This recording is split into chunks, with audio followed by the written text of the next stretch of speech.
আজকে আমার মিনি পুকুর থেকে বড়শিতে অনেক বড় একটা বোয়াল মাছ উঠেছে। তো আজকে আমি সেটা রান্না করব। এই যে দেখতে পাচ্ছ কত বড় মাছের সাইজ। তো আমি এটাকে আজকে রান্না করব। পুরো ভিডিওটা অবশ্যই দেখবে। আজকে ভিডিওটা কিন্তু অনেক সুন্দর। তো আসসালামু আলাইকুম বন্ধুরা, আমি তোমাদের আজাইরা আপা আজকে চলে আসলাম অনেক সুন্দর একটা ব্লগ নিয়ে। এই যে দেখতে পাচ্ছ আমি বড়শি নিয়ে বসে আছি আমার মিনি পুকুর পাড়ে। এই যে দেখতে পাচ্ছ একটা বোয়াল মাছ উঠে গিয়েছে বড়শিতে। এখন আমি এটাকে নিয়ে আসলাম কাটাকুটা করার জন্য। ও মাছটা দেখে একদম, এটা কিন্তু জ্যান্ত মাছ, কিন্তু একদম সোজা হয়ে আছে, যাতে আমি ওকে ছেড়ে দিই। চালাকি করতে অনেক কষ্ট হয়েছে, বারবার লাফাচ্ছিল। এখন আমি এটা দাড়ি মোচ একটু শেপ করে দিচ্ছি। এরপর মাছটাকে আমি কেটে কুটে এখন আমি চালনিতে নিয়ে নিব। মাছের মাথাটা দেখেছেন কত বড়, এটা একজনে খেয়ে শেষ করতে পারবে না, এত বড়। এরপর আমি চলে গেলাম পুকুর ঘাটে এগুলো ধোয়ার জন্য। তো অনেক পরিষ্কার আপুরা আছেন, পুকুরে ধোয়াধুয়ি পছন্দ করে না, আপনারা ভিডিওটা স্কিপ করতে পারেন। ও ভাই, মাছটা এত বড়, এটা ধুইতে তো আমার অনেক কষ্ট হইতেছে। আমি পুকুর ঘাটে চলে আসলাম এটা ধোয়ার জন্য। চালনিটাও কি সুন্দর বড় সড়ো। তো আমার মাছ ধোয়া শেষ, এখন আমি বাকি জিনিসগুলো ধুয়ে নিচ্ছি। ছুরিটা আর মাছ যেখানে কেটেছিলাম ওটা ভালো করে ধুয়ে নিচ্ছি। এরপর আমি চলে আসলাম সবজি কাটার জন্য। টমেটো, কাঁচামরিচ আর পেঁয়াজ দিয়ে রান্না করব।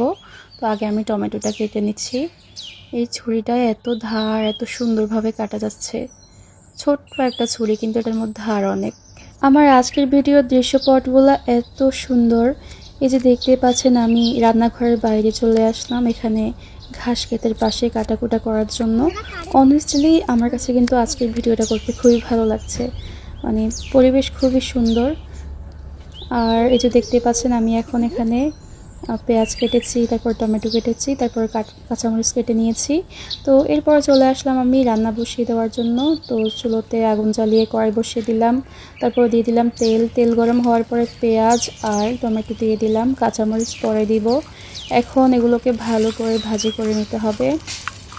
পেঁয়াজ আর টমেটো আমি টমেটো তেলের মধ্যে দিয়ে দিই যাতে তাড়াতাড়ি গলে যায়।